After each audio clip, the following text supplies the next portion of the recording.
আমি টিকটক করি, কিন্তু আমি টিকটকে কন্টেন্টই বানাই। Omar brand, Omar brand, Omar brand. আমার যখন মনে হইব যে জায়গাটা ত্যাগ করে দেওয়া উচিত, নতুনদের জন্য ছেড়ে দেওয়া উচিত, তখন লিখ। অনেকে বলে যে আপনি খুব গ্যাঞ্জাম পাকা। যারা এটা সিরিয়াসলি নেয়, পার্সোনালিটাই না নেয়, তাদের মস্তিষ্কে সমস্যা আছে। আমার লাইফে আমি সবচেয়ে বেশি ভালোবাসি আমার নানিরে। দর্শক সময় টেলিভিশনে বিনোদন আড্ডায় আপনাদের সবাইকে বরাবরের মতো স্বাগত জানাচ্ছি। আমি তানভীর হাসান। আমার সঙ্গে উপস্থিত আছেন বাংলাদেশের জনপ্রিয় কন্টেন্ট ক্রিয়েটর, আপনাদের অনেকেরই প্রিয় ওমর অন ফায়ার। আজকে তার সঙ্গে আড্ডা দেবো, কথা বলবো, সঙ্গে থাকুন।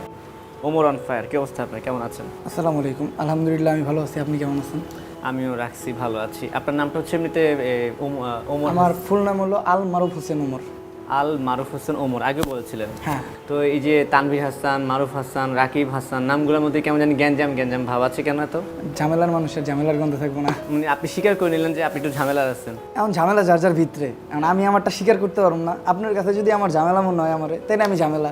এখন যার যার চিন্তা ভাবনা তার কাছে। মানে আপনার কাছে কি মনে হয় আপনি আমার ঝামেলা? কাছে মনে হয় নিজে ভালো তো জগৎ ভালো। আমি ভালো, আমার কাছে জগৎ ভালো। আপনি খারাপ থাকলে আপনার কাছে আমারও খারাপ লাগবে। আচ্ছা ঠিক আছে, মজা করছিলাম। কেমন আছেন বলেন? আলহামদুলিল্লাহ, আল্লাহ তাআলা ভালো রাখছে। ভালো লাগছে, এই গরমের মধ্যে ভালো আছেন? আলহামদুলিল্লাহ। ভালো থাকাই স্বাভাবিক, কারণ আপনার ওই যে নামটাই তো ওমর অন ফায়ার, তাই তো? 1, 2, 3 ঢাকায় জমি জিতে নিন 100% ক্যাশব্যাক সহ 20 কোটি টাকার পুরস্কার। তো ব্যস্ততা কেমন চলছে? ব্যস্ততা বলতে স্বাভাবিকলি কন্টেন্ট, ব্লগ, দেন শর্টস ভিডিও, এগুলাই। অনেকে বলছে যে আপনার এখন কন্টেন্ট ক্রিয়েটিং একদম কমে গেছে, পাওয়া যায় না নিয়মিত, মাসে নাকি দুই মাসে একটা দুইটা দেন, কেন? আগের থেকে একটু কমাই দিছি। আসলে আমার চিন্তা ভাবনা হলো আমি ভিউ থাকতে থাকতে এই জায়গাটা থেকে বাইরে হয়ে যাবো। মানে যতদিন আমার মার্কেট আছে, নয়তো আমার ভিউ কমে যাওয়ার পরে যদি আমি এই জায়গাটা থেকে বাইরে হয়ে যাই, মানুষ বলবো যে এখন মার্কেট নেই তাই চলে গেছে। কিন্তু আমি যেতেছি একটু ডিফারেন্ট, যে আস্তে আস্তে এখান থেকে সরে যাবো যতদিন পর্যন্ত আমার নাম আছে। নাম না থাকার পরে যেতে চাই না। তা আপনার কি মনে হচ্ছে যে আপনার মার্কেট হারায় যাচ্ছে, এই জন্য আপনি সরে যাচ্ছেন আস্তে আস্তে? না না, আমি তো আগেই বললাম যে সম্মান থাকতে থাকতে জায়গা ত্যাগ করা ভালো। মানে আস্তে আস্তে সরে যাওয়া শুরু করেছেন, হয়তো বা খুব শিগগিরই আমরা আপনাকে হারিয়ে ফেলবো। হইতে পারে। তা আপনি এত জনপ্রিয়, আপনি এত ফ্যান ফলোয়ার আছে, তা আপনি যদি এখান থেকে সরে যান তারা তো নিরাশ হবে। আশারত হওয়ার কিছু নাই। আসি এখন অনেক দিন আসি, যতদিন মানুষ চায়। দেন আমার যখন মনে হইব যে জায়গাটা ত্যাগ করে দেওয়া উচিত, নতুনদের জন্য ছেড়ে দেওয়া উচিত, তখন লিভ। ঠিক আছে ওমর, আজকে আসলে আপনার কাছে আমার প্রশ্ন কম, প্রশ্ন যা আছে সব আপনার ভক্তদের, আপনার হেটার্সদের, আপনার লাভারদের, তাদের প্রশ্নগুলো আমি করতে চাই।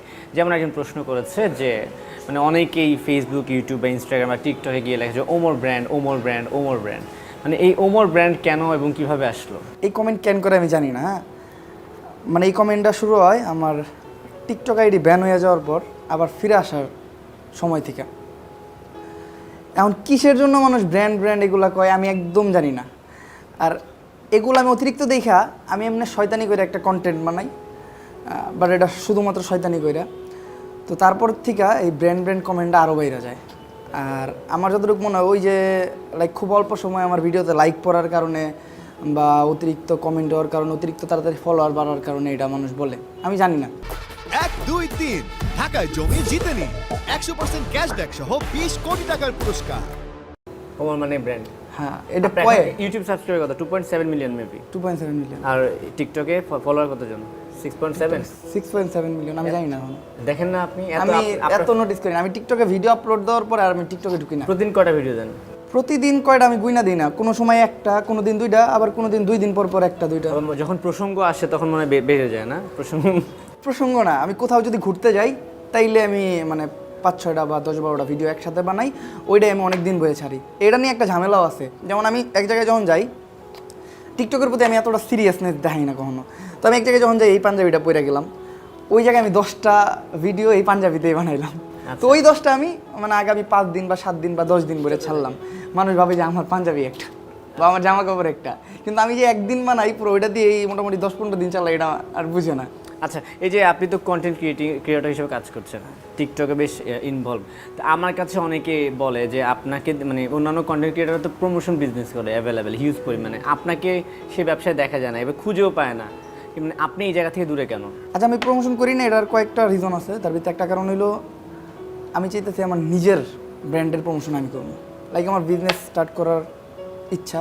এটা ছোটোকাল থেকে আমার ইচ্ছা ছিল আমি বিজনেস করবো, বাট ওই পরিমাণ অর্থ ছিল না আমার কাছে, বা মানে ওইটা হয়ে উঠতেছিল না। এখন যখন আমার কাছে সামান্য পরিমাণ অর্থ আছে বা আমার একটা পপুলারিটি আছে, আমি চাইতেছি এটা কাজে লাগাই আমি যে কোনো একটা বিজনেস স্টার্ট করুন, দেন আমার বিজনেসের প্রমোশন আমি করবো। আচ্ছা, যার জন্য আমি অন্য কোনো বিজনেসের প্রমোশন করতেছি না বা অন্য কারো প্রমোশন করি না।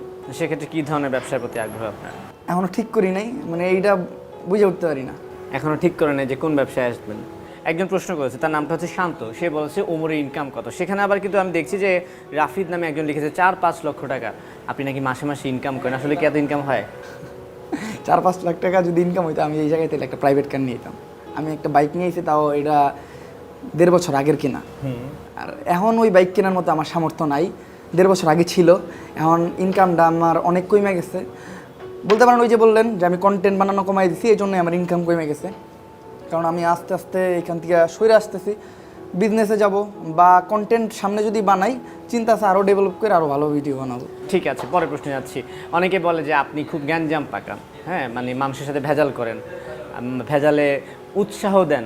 আসলে কি ঘটনা সত্য নাকি? আমি কোনো মানুষের পিছনে লাগি না। আমি একটা ফানি কন্টেন্ট ক্রিয়েটর, আমি একজন কন্টেন্ট ক্রিয়েটর। সর্বপ্রথম প্রশ্ন হইলো এটা, আমি একজন কন্টেন্ট ক্রিয়েটর, আমি কন্টেন্ট বানাবো। আমার কন্টেন্ট বিভিন্ন টাইপের হইব। আমার ফানি কন্টেন্টের প্রথমে আমি একটা ডিসক্লাইমার দিয়ে দিই যে এই ভিডিওটা শুধুমাত্র বিনোদনের জন্য, এই ভিডিওতে যা আছে সবই বিনোদনের জন্য, এটা কেউ সিরিয়াসলি নেবেন না। তারপরেও যারা এটা সিরিয়াসলি নেয়, পার্সোনালি এটাই না নেয়, তাদের মস্তিষ্কে সমস্যা আছে। এটা আমার পার্সোনাল মতামত, ঠিক আছে? কারণ ফানি ভিডিও যদি আপনারা ফানি ওয়েতে না নিতে পারেন, তাহলে ফানি ভিডিও দেখেন না, আমার ইগনোর করেন। যেমনি আমি মানুষের কথাগুলো ইগনোর করে চলি। আচ্ছা, ওই যে যেটা বললো যে আমার পছন্দ না, সবাই পছন্দ হইব না, এটাই স্বাভাবিক। কারণ আমার ব্যক্তিত্ব একরকম, তার ব্যক্তিত্ব একরকম। আমি ফানি ভিডিও করি, হয়তো তার ফানি ভিডিও পছন্দ না, বাট ফানি ভিডিওতে তার একজন ফেভারিট আইডল আছে যার জন্য আমার পছন্দ না। তো এটা যার যার ব্যক্তিগত পছন্দ আর কি। আপনি তো অনেকে সংসার ভেঙে দিয়েছেন, শুনলাম যে গ্যাঞ্জাম পাকিয়ে ভেজাল করে সংসার ভেঙে গেছে। সেক্ষেত্রে তাদের বিষয়ে কিছু বলবেন কি না? সংসার ভাঙার ট্রাই আমি কেমনে করবো? আর আমি ট্রাই করলে কেন একজনের সংসার ভাঙবো? তাইলে তারা কেমন সংসার করে? একটা কাপল আছে আর কি, মানে মাঝখানে খুব বিতর্ক হচ্ছিল যে এমন যে আপনি একজন টিকটকার হয়ে তাকে আচ্ছা, টিকটকার বলছিলেন, ঠিক আছে? তার সংসার ভাঙার পেছনে আপনার হাত ছিল। পর দেখলাম যে আপনি একটা বললে তারা লাইভে এসে পাল্টা জবাব দিচ্ছিল, আবার আপনি জবাব দিচ্ছিলেন আপনার কন্টেন্টের প্রসেসিং অনুযায়ী আর কি, মানে জবাব পাল্টা জবাব যেটাকে বলে আর কি। মেনলি আমি জবাব দিই নাই, আমি আমার কন্টেন্ট বানাইছি। আর আমি একটা টিকটকার হয়েও আমার অনেক কন্টেন্টে টিকটক রোস্ট থাকে, এটা নিয়ে সবচেয়ে বেশি সমালোচনা। দেন আমি বলি আমি টিকটকার, এটা আমি মানলাম, আমি টিকটক করি, কিন্তু আমি টিকটকে কন্টেন্টই বানাই। টিকটকে যাইয়া আগলামি ছাগলামি এগুলা করি না, আমার যতটুকু মনে হয়। এখন অনেকের মত অনেক রকম থাকতে পারে। আর আমি জাস্ট ফানি ভিডিও বানাইছি। আমি যখন একটা কন্টেন্ট বানাই, তখন আমার ইনস্টাগ্রামে আমি আগে একটা স্টোরি দিই যে এই টাইপের কন্টেন্ট বানাবো, কিছু ভিডিও সাজেস্ট করো বা এই টাইপের কিছু আইডিয়া দাও, বা কী ধরনের হইতে পারে ভিডিওটা। তখন আমারে অনেকে অনেক ভিডিও সাজেস্ট করে। যেমন আমি টিকটক নিয়ে যখন ভিডিও করবো, তার আগে একটা পোস্ট করছিলাম যে টিকটকের কিছু আবর্জনা সাজেস্ট করো, যেগুলো দেখে আমি একটা কড়া ফানি ভিডিওর আইডিয়া পাই। তো আমারে 5 থেকে 7টা ভিডিও দিচ্ছে, অনেকে অনেক ভিডিও দিচ্ছে, 5 থেকে 7টা ভিডিও কালেক্ট করে দেখছি, যেটা আমার কাছে একদম পাগলামি মনে হয়েছে। আচ্ছা, মানে মনে হয়েছে যে এই টাইপের কন্টেন্ট মানুষকে ক্ষতিগ্রস্ত করতেছে, বা মানে যেটা মানানসই না এই জায়গার জন্য। তো ওগুলো ধরে আমি ওগুলো একটু ফানি ওয়েতে রিপ্রেজেন্ট করছি, কইরা আমি একটা ফানি ভিডিও বানাইছি, ফানি প্যারোডি ভিডিও বানাইছি। আর ফানি ভিডিও তো ফানি ভিডিও, এখন মানুষ এটার রোজ কমে নিয়ে নিছে, এটা আমার কিছু করার নাই। তা আপনার মতে আসলে টিকটকে কারা ভাইরাস? আমি নাম নিব না, বাট আপাতত টিকটকে অ্যাঙ্গেলে বলবেন। অনেক ভাইরাস আছে, আপাতত অনেক আছে। আচ্ছা, হ্যাঁ। টিকটকের মেন ভাইরাস হইলো আমার যতটুকু মনে হয়, দেন যারা ভালো ভিডিও বানায় তাদের আমি কখনো টানুম না। যারা ভালো ভিডিও বানায় তাদের কমেন্ট সেকশনে তখনও গালি থাকে না। আর যারা খারাপ ভিডিও বানায় তাদের কমেন্ট সেকশন চেক দিলেই বোঝা যায় যে কারা টিকটকের ভাইরাস। আমারে মানুষ বাজে কমেন্ট করা শুরু করছে কোন দিনের পর থেকে জানেন? আমি একটা চুল কালার নিয়ে ভিডিও বানাইছিলাম। আচ্ছা, এই দিনের পর থেকে মানে আমার একটা সাইট হেটার্স হয়ে যায়।